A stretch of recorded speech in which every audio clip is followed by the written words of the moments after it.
it's getting worse by the minute. Why? I mean, who was really running the Biden White House over the last 4 years? Earlier this week, we had on journalist Jared Stepman, who wrote a great piece called Biden's Presidency is a Scandal of Historic Proportions. The secret group of people who were running the White House, the executive branch, because the president was essentially brain dead, a weekend at Bernie's style. Well, over the past 24 hours, it just got worse because DNC Vice Chair David Hogue was caught on camera by Project Veritas over lunch or dinner or whatever it was, basically spilling the beans on exactly who was running things at the Biden White House. Watch. Ultimately, the bigger issue was like the inner circle that was around Biden. That's it. And I can't stress to you enough. Like Joe Biden's chief of staff, like had an enormous amount of power. Joe Biden? Joe Biden's chief of staff. That was like an open secret at the level. Like I would avoid him. Like he was scary. What was his name? Anthony Trump. I've never seen him. Exactly. What do you mean? He's like a shadowy, like Wizard of Oz type figure. That's what made him so like. I knew how he looked, but I'm like the general public wouldn't know how this man looked. But he wielded an enormous amount of power, and I can't stress to you how much power he had at the White House.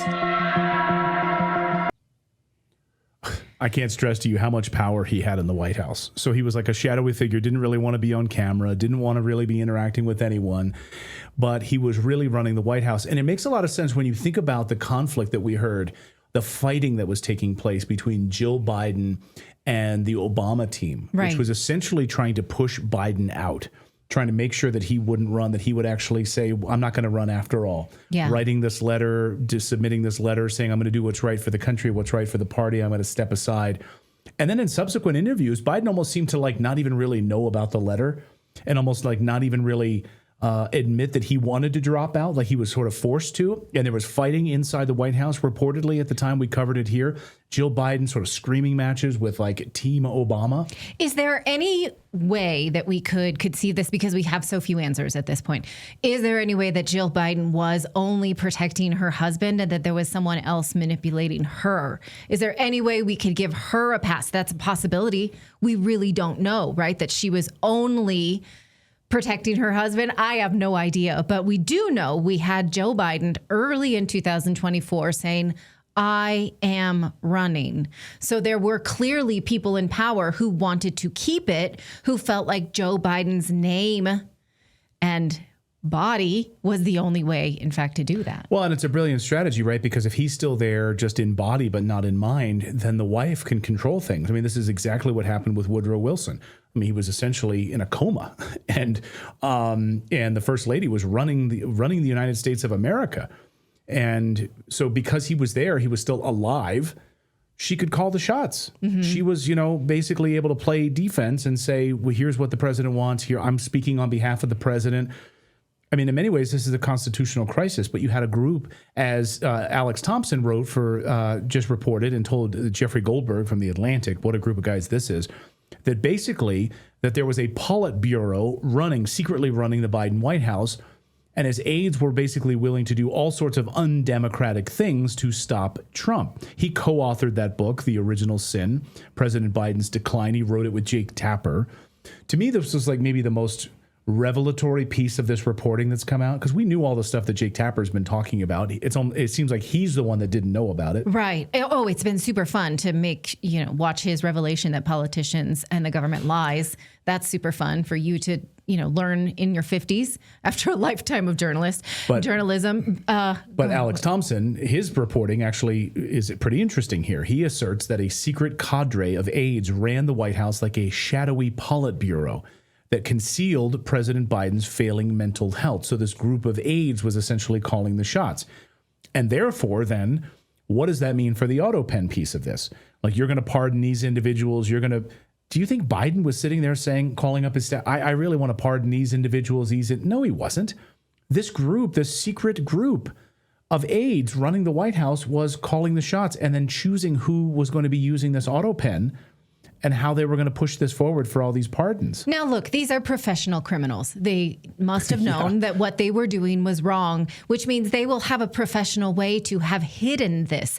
Now, just a few hours ago, Senator Ron Johnson said that he intends to subpoena Jill Biden to ask questions about the president's decline in order to surmise who was doing what when, who was covering up with who. So you have to imagine that we're not going to find a paper trail. Let's say, oh, you pardoned this person. What aide was in contact with this person who told you to do it?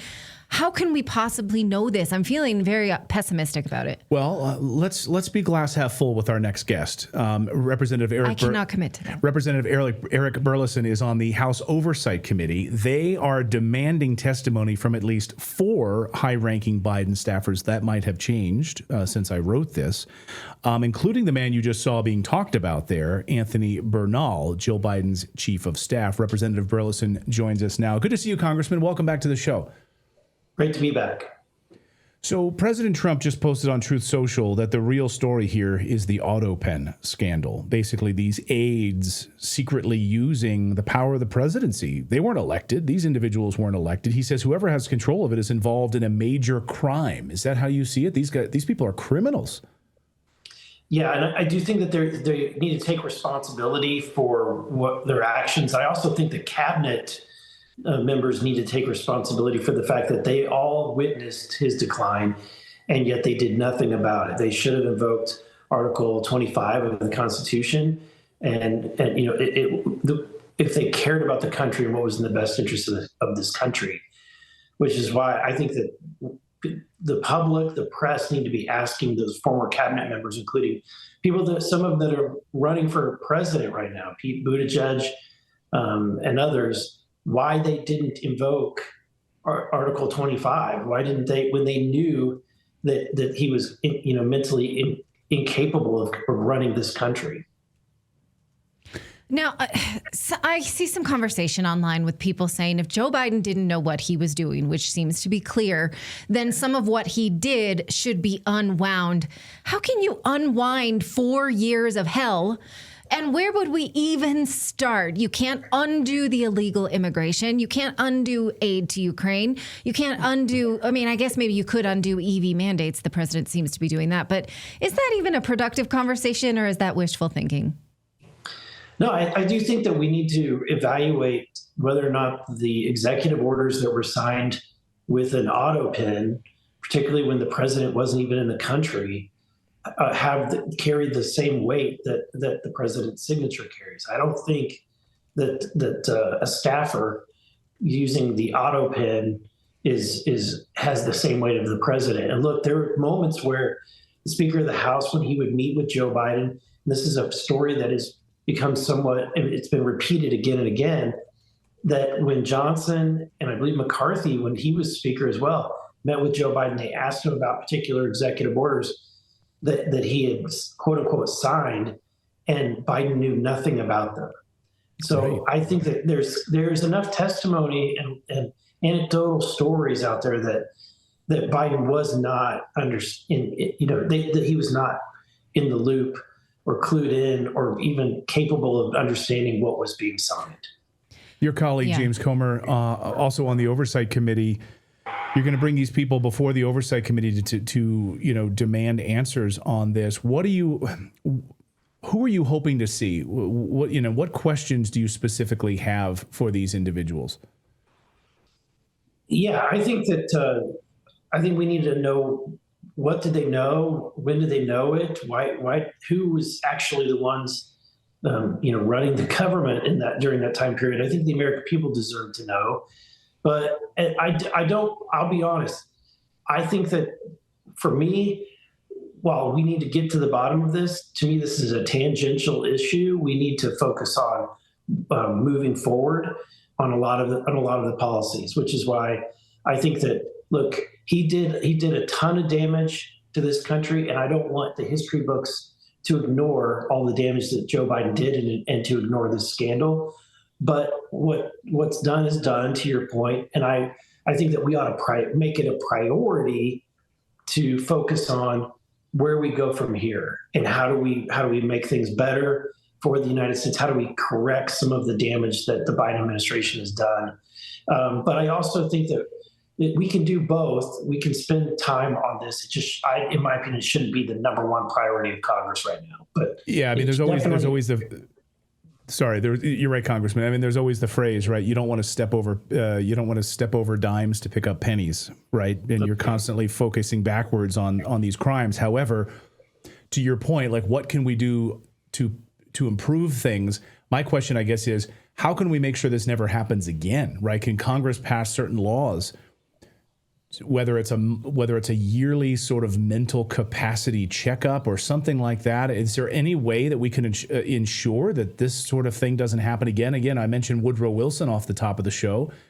We know that this has happened before, and it just happened while we have 24-hour social media and 24-hour cable news channels. It happened right in front of our faces 100 years after Woodrow Wilson.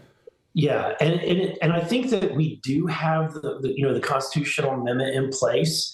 It wasn't utilized, and we had no help from the press in this. I think that one of the groups that needs to be brought forward are officials of the press who absolutely knew and were covering up this scandal as well. Because look, you're part of the press, but I think that you understand that you hold a responsibility for keeping this republic alive and keeping our rights and our freedoms. And that means you have a sacred honor as well as the people who are elected, like myself. I think our press let the country down in this moment. And I think that also those officials who were, whether it's the vice president or members of the cabinet, let the country down. And the question, to me, the law is in place. The question is, how do we now make it so that if it ever happens again, that a future cabinet will be compelled to take action as opposed to just sit on the sidelines and try to ignore it. It's also people go to jail all the time for taking advantage of elderly people. I have a friend who runs a nursing home, and they have to have high security so that children and grandchildren don't come in and ask grandma to sign away money that they then are the beneficiaries of. This happens at a very low level all the time. So how can it happen at the upper echelon of our country? And how can we criminalize people for doing it in small measure when it clearly happened in large measure? So, I think that we want to see some people who were manipulating an elderly person held account, don't we? I mean, Congress doesn't have the power to punish anybody. All you could do is refer to the Justice Department. Yeah, refer to the Justice Department, and then hopefully the D.C. District Court judge, or the prosecuting attorney, Janine, will now be able to take action on that. But at the end of the day, I think Congress needs to investigate and then refer it to the Justice Department for action. So I think that there's an opportunity here. There is a possibility. I shouldn't say opportunity. It's a possibility that that people might face criminal prosecution, and maybe that's the stick that we need in order to make sure that this doesn't happen again. Yeah. Representative Eric Burleson, good luck with this.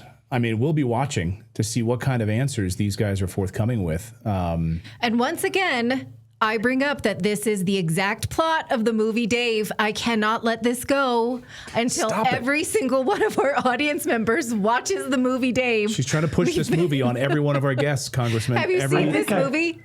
Yes. It has been so long since I've seen it, so I've forgotten the plot. You must rewatch the movie because we, again, had an independent press pushing back. I'm sorry. I'm going to tell everybody to watch this movie as a template because we were warned. Well, with an incapacitated president while people on aides were running the White House around everything. Yeah, it is exactly the plot of that. Yeah, and it's a delightful movie, but it's not supposed to happen in reality. Right. It's supposed to be a comedy, and this was not a comedy. Congressman, great to see you as always. Thank you so much for joining us. We appreciate it. Thank you. God bless.